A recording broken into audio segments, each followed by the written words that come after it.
Well, good morning, good afternoon, wherever you are. So happy to be with you right now in this moment. I'm feeling a little bit off. Sleep has been disrupted, this time change thing. Whew. But I'm here. Want to talk today about setting financial boundaries and how that's possible. And what I've seen with a lot of women that I've coached over the years, how there's a struggle with a lot of women that they come to me with this and setting financial boundaries with their loved ones. And they feel so much guilt when they're not helping out their family members or somebody they care about financially. And it really affects them. So, just want to talk with you about that a little bit today. See how I can provide this information for you and if it's helpful for you. And please do share your comments in the chat. Would love to hear from you. I'll be looking over here to see if anyone's typing anything. Would love to answer any questions you may have as I'm talking about this. So, and I haven't had enough coffee yet. I'm just being honest. Oh my goodness. Let me go ahead and focus here. It's all good. So, I want to start first with a story about one of my clients who came to me for coaching because she really wanted to stop giving her money to her children. And she was helping them with their bills and helping them pay for things. And this was really affecting her because she wanted to retire and she wanted to start making sure she had more cash available, even though she had a retirement set up and would get income coming from that. She knew that there was a way for her to get more money, and that was by not paying for her adult children's bills. And so when we started coaching, it was about figuring out together and working together and uncovering what was going on. And what turned out after a couple of sessions, and she was so willing to have these conversations and to learn more about herself and what was going on, turns out that, like many women that I've coached over the years, she was the first born in her family. And she had the responsibility of taking care of her siblings at a very young age. And so that put this belief into her mind and that she would always be responsible for taking care of others, that it was on her, that it was her duty to do this. And this also included her children as they got older. And she knew, like, they're older, but I can't seem to stop doing this. And because saying no felt impossible to her, she felt that it would be seen as selfish or that she was being ungrateful. And this guilt weighed on her so much. And she constantly felt stretched thin. This did take a toll on her emotionally and financially. But then she got some positive results later on after doing a lot of work with me in her coaching sessions. And of course, a lot of work outside of the coaching sessions, because it's not in coaching sessions where most of the work is. Believe it or not, it's when my clients are not meeting with me and they're out and about in the real world, living life, and all kinds of stuff comes up for them. But so why do so many women struggle with these boundaries financially? So there is the cultural and familial expectations. A lot of women are conditioned to believe that taking care of family financially is their duty. And with my client, I gave you that example because she was given that responsibility. But oftentimes in families, this is a learned behavior, and seeing other women take this on and do this. And I've experienced this. I mean, I've seen my mom, my aunt, not my grandmother, but some women, their grandmothers, they've seen as well, put themselves last, and not just financially in a lot of ways, but includes financially. This is the topic today. And it's just deeply ingrained in the family system. So I've seen this in my own family, and it wasn't until I started learning about money and getting into the coaching business and learning about the brain, the mind, behaviors, that I started noticing a lot of things with myself and then also my family. I I actually haven't really struggled with this one and having boundaries financially because I'd actually seen this and I didn't want to participate in this in my own family, and that happens too. There may be some behaviors and things that you've seen in your family and you're like, I'm just not going to do this because that's not going to work for me. And that's me in this particular topic. But what I did see, and I still see occasionally with family, is um, I have, my mom's on a fixed income and I have another aunt. She's on a fixed income. Both are retired. And there's been family members that have come to them asking for money and then they don't pay it back. And this puts them in a financial bind because it's typically not small sums of money. It can be hundreds or a few $1,000s. And what this does is it just puts them, I see this, right? And I see the stress that this causes them, but they also feel it's a sense of their responsibility and they have a hard time saying no, because they just want to make sure that everyone is cared for. And it's quite interesting. It's typically the men. This is, half Mexican, and this is a very Latino thing to do, which is the men are the ones who are put on the pedestal. So if you are a Latina and you're listening to this, you're probably nodding your head. It's very deeply ingrained in the culture. So another way and reason why women struggle is because there is that fear of disappointment, of disappointing family and friends. So it's that people pleasing tendencies and that need for perfection and taking care of everything. And I've got everything handled.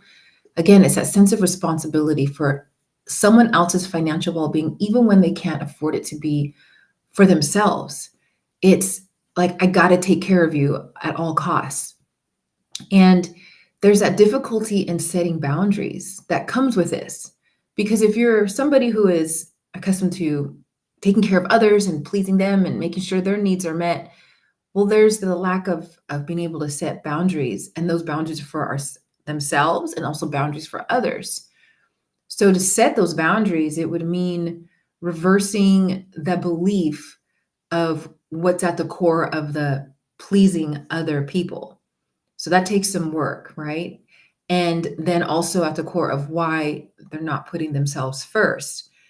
So this is just about impossible to do if you haven't seen this, if you haven't been exposed to this, or if you haven't been taught how to do it, because boundaries do start with ourselves, and boundaries also start with sticking to our word, right?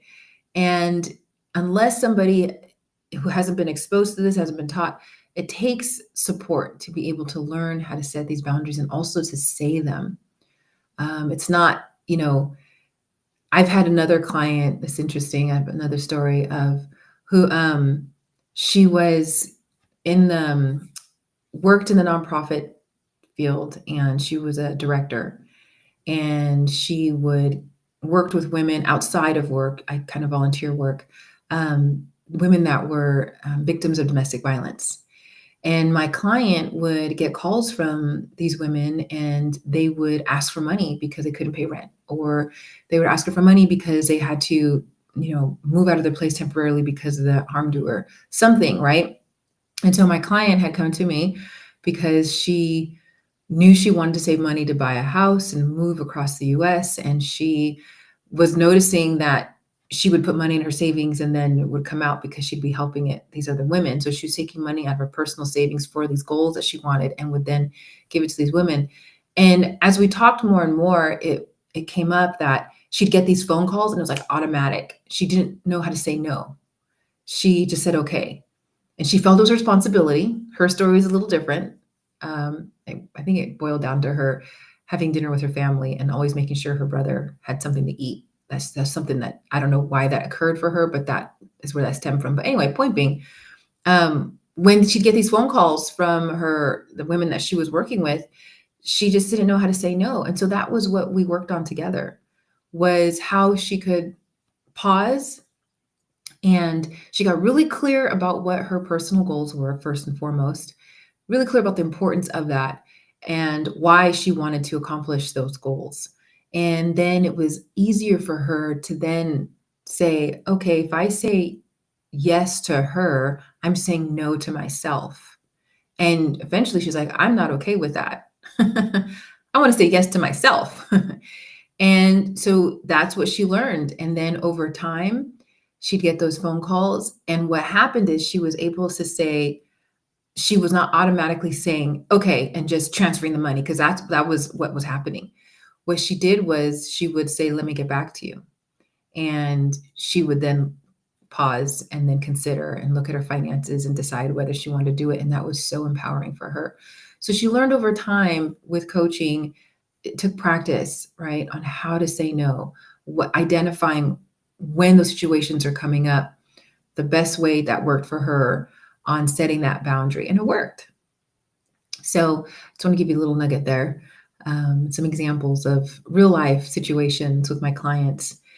Um, so, what about how does this impact your financial stability and emotional well being and relationships, right? Because it's all tied together.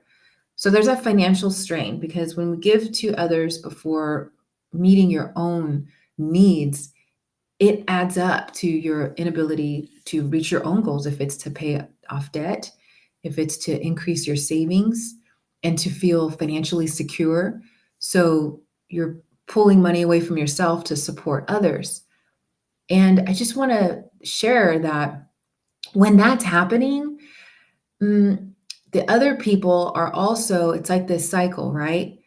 They're not being I understand one thing when you have it set up and you're able to and you're offering this support and it's not putting yourself at risk, that's breaking the cycle. But if there isn't a system set up, if there isn't the boundaries set up and people are coming to you for money and you're handing it over, it's like perpetuating this cycle.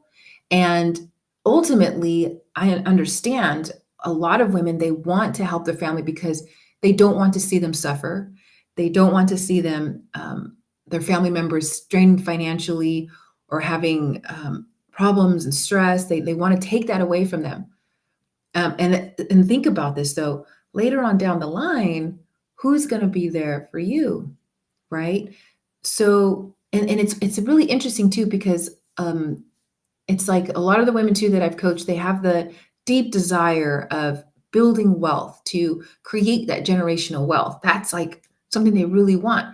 And yet this behavior is actually not making that possible because they're depleting their own ability to be financially stable, which is the core foundation to be able to build wealth and to maintain it and sustain it over time. And what ends up happening is that generational wealth is impacted and may not happen because if it's their children or other family members later on down the line, they may have to turn around to take care of the woman who is typically older than them, who is providing their financial support today. So you see what I'm saying? It's like there's that strain financially now that's occurring for the women who are not financially able to support others without putting themselves at risk. And then there's the strain and the problems down the line of them not being able to build that wealth for their family. So I'm painting this picture for you because it's pretty broad, right? All the different how this can show up and how it can be can impact families. So some of the other ways too how this can impact women is the resentment and the burnout. Overgiving can create so much frustration and bitterness. Going to work, having to pick up more hours because, or working more, making more money because there's that having to completely keep filling the pot and the needs for others and themselves. And that can build to that resentment and remove the joy of going to a job or having a business. And it just creates that burnout.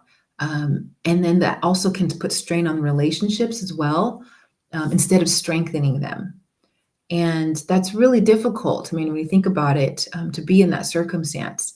And if any of this relates to you, feel free to put in the chat, send me a message. Would love to hear from you. I'm sharing a lot of stuff that I've heard over the years. And I think it's important to talk about it. Some of the other ways too that how this can impact you or any other woman who is doing this is not empowering for the other individuals in a sense, because sometimes it doesn't actually help. I mean, again, yes, it can when you're in a position to do it, and it can help the family members, right? To help boost somebody. I've been in that circumstance myself in my life where I needed that financial boost and I had the support to do that. Thankfully. And I will say, I didn't go to people that didn't have the money. Again, I wasn't going to do that. I went to those that I knew that could financially support me, and it was not an issue for them at all. And then I paid them back, but I digress. My point is that I was interesting. I had a client, oh man, like when was this? Like 4 years ago. Very successful Black woman. And she was the most successful in her family and had multiple businesses. And she was kind of all over the place with her spending, and she wasn't saving money the way that she wanted to. And one of the things was that she had a friend who kept coming to her for money. And she was like, this isn't a real friend after a while through coaching. But um, one of the things that she said stuck to me.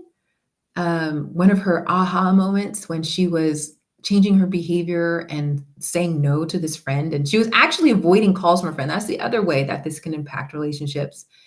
Is I've seen women that start avoiding being around the family member, the loved one, and they're not taking their calls, they're not responding, and then that creates conflict. So that's what was happening with this particular client, how her relationship was affected by her giving her money to her friend all the time who was not paying her back. But anyway, this client of mine said to me, it stuck in my head. She said, when she had her moment of like, I'm so done with this, and she felt so amazing, she said, I am not financially responsible for other people's financial responsibilities.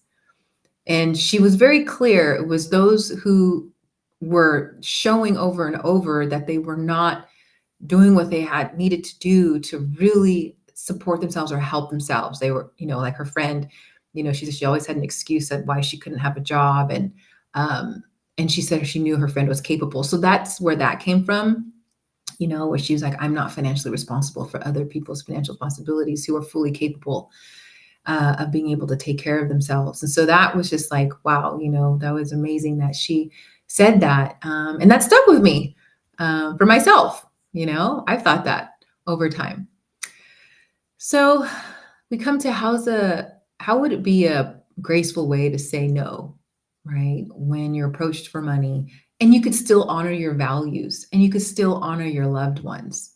So there's a few ideas here, that you can consider. One would be maybe to redefine what support is. So there's ways to help not in a way that's not financial.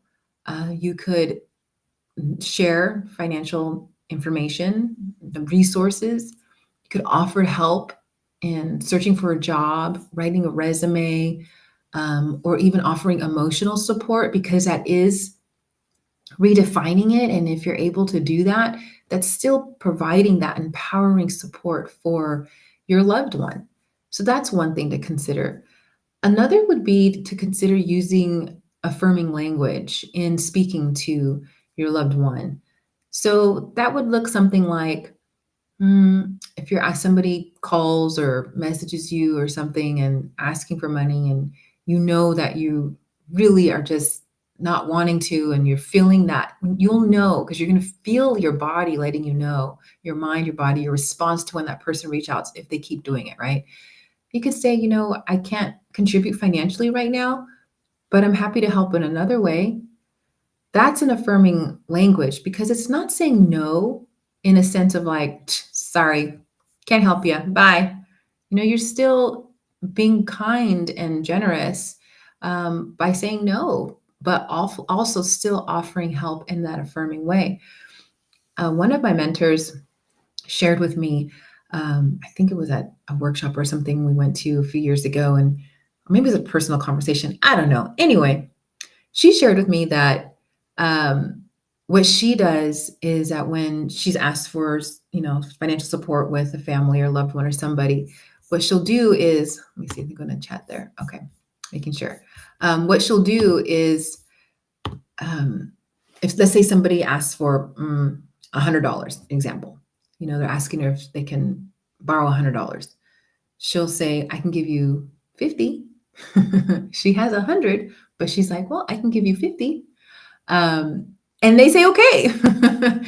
And for her, that feels right to her, because she's still supporting them, but also not giving them the full amount. So then that person knows over time, like, okay, she's not giving me the full amount. She can help me some, so that's something that works for her. I just wanted to give you that idea. And there's also creating a giving account or giving with intention bank account. You can name it that way. And there could be a set specific amount that you're willing to give over a certain time period. And then that way it's without sacrificing your own goals.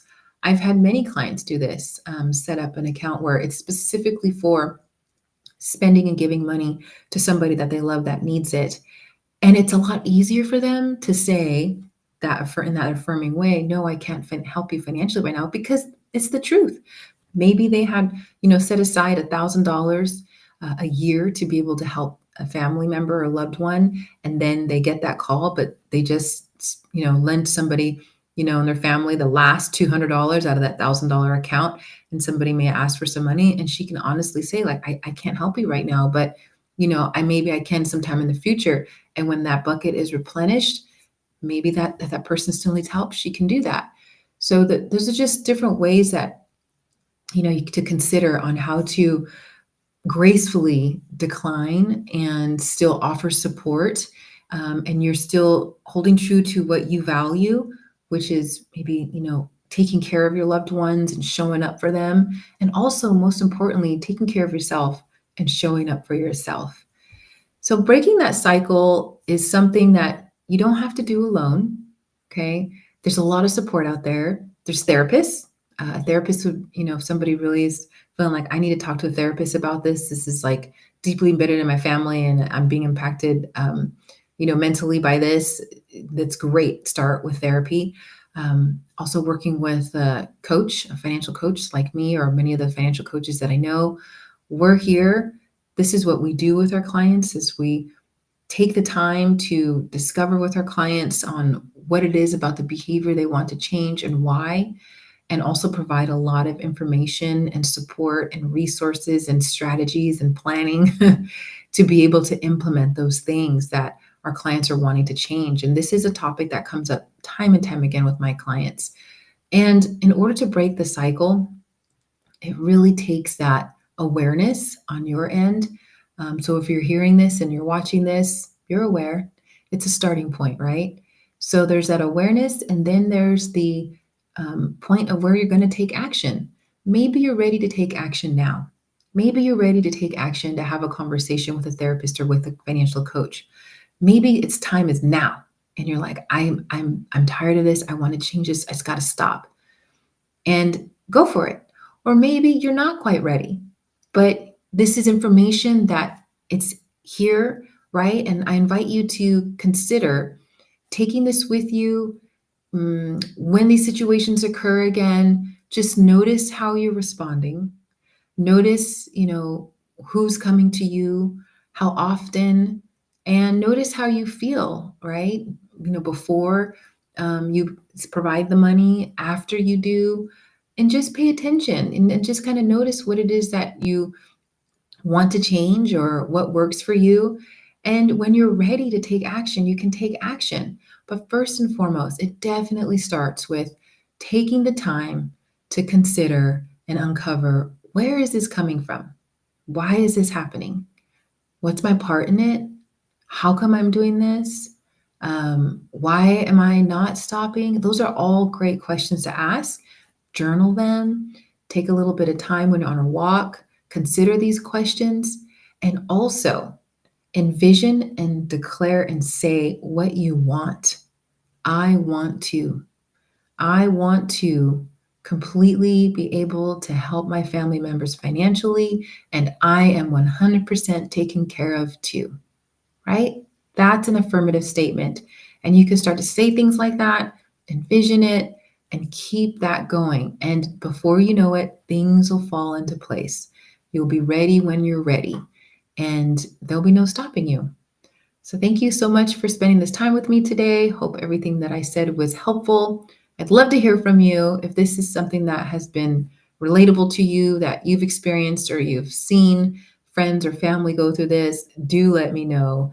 This is a juicy topic. I love having conversations about this, and I'm here for you. I'm here to be a guide and support. And if there's any way that I can, please do send me a message here on LinkedIn, and I will definitely take the time to respond. Have a beautiful and blessed day.